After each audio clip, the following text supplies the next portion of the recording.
Well, the people of Pocatello will have the opportunity to meet leaders of a Ukrainian city to hear firsthand how local support has helped a community nearly 6,000 miles away. A small Ukrainian delegation will be in the Gate City next week for a special gala and fundraiser. I spoke with the organizer to learn more about the event and those involved. Last year's Ukrainian festival in Pocatello helped raise enough money for 3 wells and solar panels for the community of Novovernsovka, Ukraine.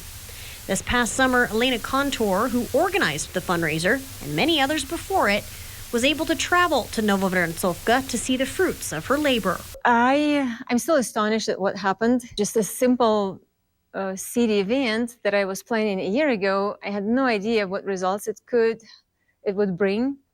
And instead of just raising a little bit of funds, using it for small things, it ended up blessing a whole community of 5,000 people, because for over 2.5 years they didn't have a source of water and electricity, and now they do because of people of Pocatello, because of the last year festival, because community chose to show up. This year, the Ukrainian festival will become a gala-style fundraiser, drawing not only the Gate City community together, but also a few members of the Ukrainian community they've worked to help.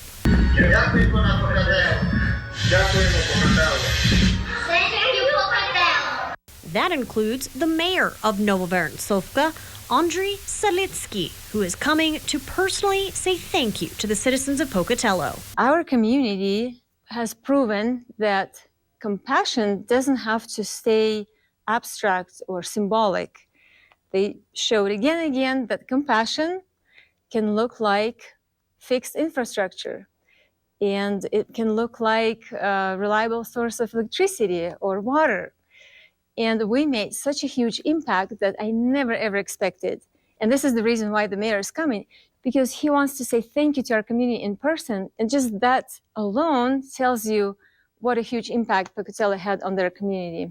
And Mayor Salitsky has his own unique story. He was not a politician.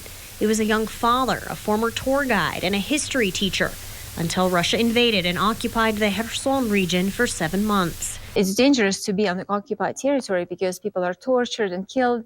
And so risking his own life, using his vehicle, he drives back and forth to the occupied territory. Just that alone is dangerous. And he brings people back to the territory that was still free, to the free Ukraine. He also joined the Red Cross Rapid Response Team. In those 7 months, their region was occupied by the Russians. Kontor said Salitsky helped evacuate around 1,200 civilians and deliver more than 10 tons of humanitarian aid. For his work, he was beaten and tortured.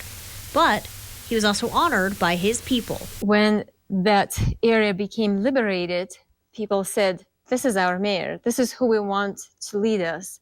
Now he leads his people as they continue to recover. And something they're working on next is rebuilding a rehabilitation center to help amputee veterans and civilians with therapy, mobility, and getting back to daily life. They fixed it up, and they have a couple of pieces of equipment, but they need much more. They assisted maybe a few thousand already, a few thousand amputees. But if they have the sufficient amount of equipment, they can help up to 40,000 amputees. And that center will be the goal of this year's fundraising gala. The gala will be February 13th, and once again, doTERRA will match up to $10,000 raised at the event. The gala will include a dinner, live auction, and performances from a professional Ukrainian-American singer. You can find a link to get tickets on this story at kpvi.com.